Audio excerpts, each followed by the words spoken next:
For the past couple years, there's been a lot of controversy around Naoya Inoue and the way he wraps his hands. If we take a look at his box rec, right now he's 32-0 with 27 knockouts. That's a really high knockout rate, 85%, especially for someone in the lighter weight classes.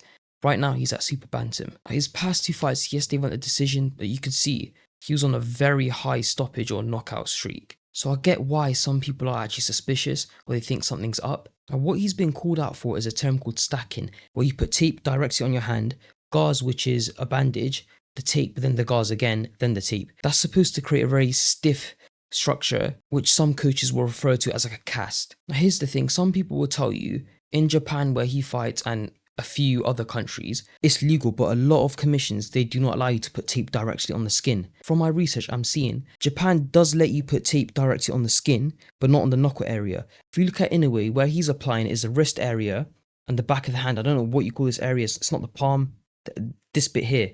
So it's not the knuckles. It's not on the knuckles. It's not touching the knuckles. It won't physically give you a punch advantage. I heard one of the commentators saying how, oh yeah, if he does the stacking thing on his knuckles, it gives him a 10 times punch advantage. Now come on, that's just exaggerated. Let's look at what stacking your hand wraps actually do, and does it actually give you an advantage when you don't go over the knuckles. So here's a video by Minute Medicine Man titled Cut Tip 6, Is Stacking Hand Wraps Really Harmful? My name is Joseph Clifford, I'm a cutman of 15 years. So very experienced. So what we're going to do today is cover stacking. Is stacking really illegal or harmful? Should it be allowed in terms of the application of it in a hand wrap? Tape on the skin, directly on the skin, bandage, and then tape. So if we quickly look at that, what he's doing right there, tape on the back of the hand area, this bit, the mid bit, and the wrist, so it's not directly on the knuckle. That's what I've seen Inoue doing. I haven't seen, I can't find a clip of him or a video where he's actually putting tape on the knuckle area and putting the cast stuff on there. Directly on the skin, bandage, and then tape. So my question today to you, is it actually harmful? So I'm going to try to answer that today. This is what we want to know. As a physical therapist and as a cutman. Okay, so you can see he's putting tape on and it's not touching the knuckle area. It's very close to it, but not touching. Okay, now he's putting the gauze or bandage, as you call it, on. So there's tape again. I believe that's the legal limit. Basically, as cutman, what we do is we actually apply bandage first. If we're reading the rule in other states that don't allow tape to be placed directly on the skin. Okay, that's a key thing. In Japan, they let you do it. Maybe some other countries as well.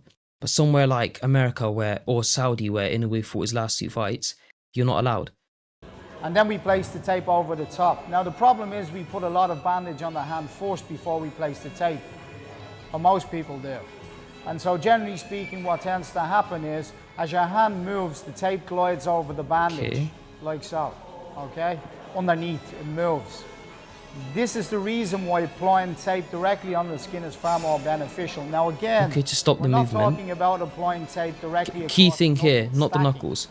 across the knuckles. We're talking about stacking and stopping in the mid part of the back of the hand, 1 inch from the knuckles.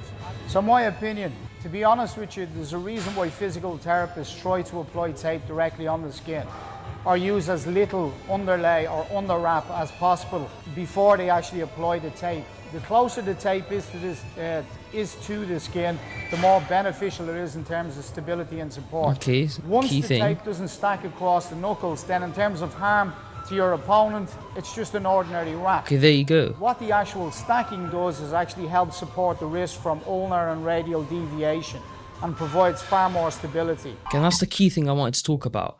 How it's not giving you actual punch advantage, just making your hand more stable.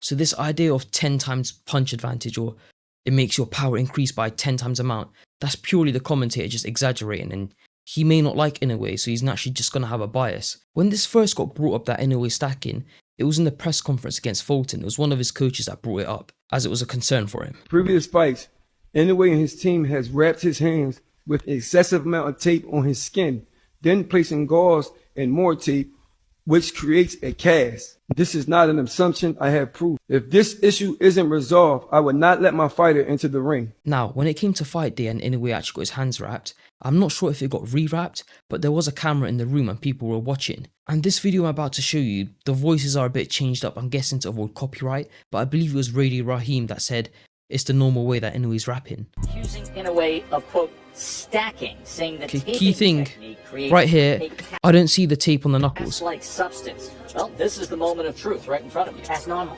That's a normal rap right there. And You heard it right there. Rahim. Yeah, that's a normal rap right there. And there is Wahid Rahim.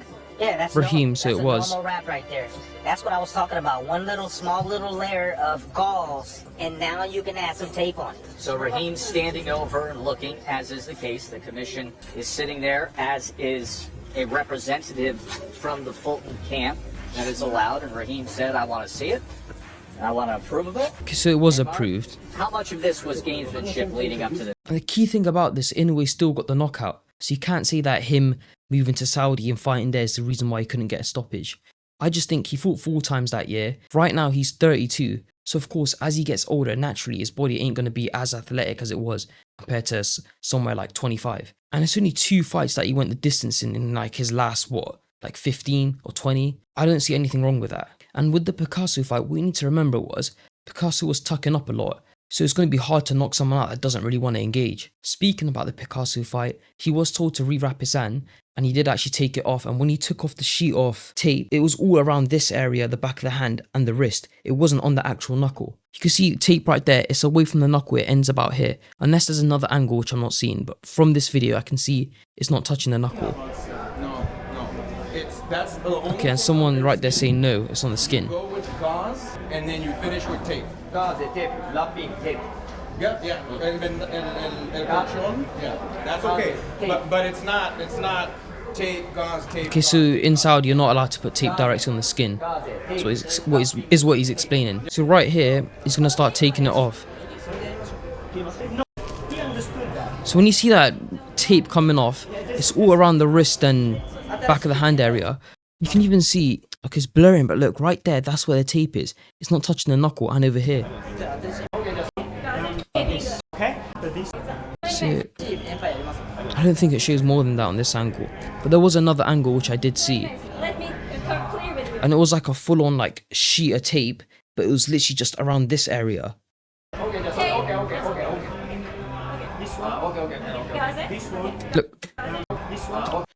Look right there, you can see it's not touching the knuckle. It's all on the mid bit of the hand and the wrist area. So it's not going to give you an advantage in terms of punch power. It's just going to give you an advantage in terms of stabilizing your wrist and your hand. The way I'm seeing this whole scandal is that Inoue is just simply following the rules in Japan where he fights and where he's from. Over there, you're allowed to put tape directly on the skin. I've tried to find videos or even clips of him so-called stacking his hand wraps on his actual knuckle area. I simply cannot find it. And every time I see him putting tape directly on the skin, it's the back of the hand and the wrist, which is not going to give you any punch advantage. In Saudi and many other countries, you're not allowed to put tape directly on the skin, so you can see why he was told to take it off. But this idea that he's dirty and the reason behind his KO power is his hand wraps, I just believe is straight nonsense. I think it's just people who are not really a fan of Inoue, or they just don't like him, they're just looking for any little reason to downplay him or just tear him apart. If you genuinely believe that something's up or he's just being dirty, please explain how him putting tape around the wrist and the back of the hand, especially in countries where it's allowed, is giving him a punch advantage.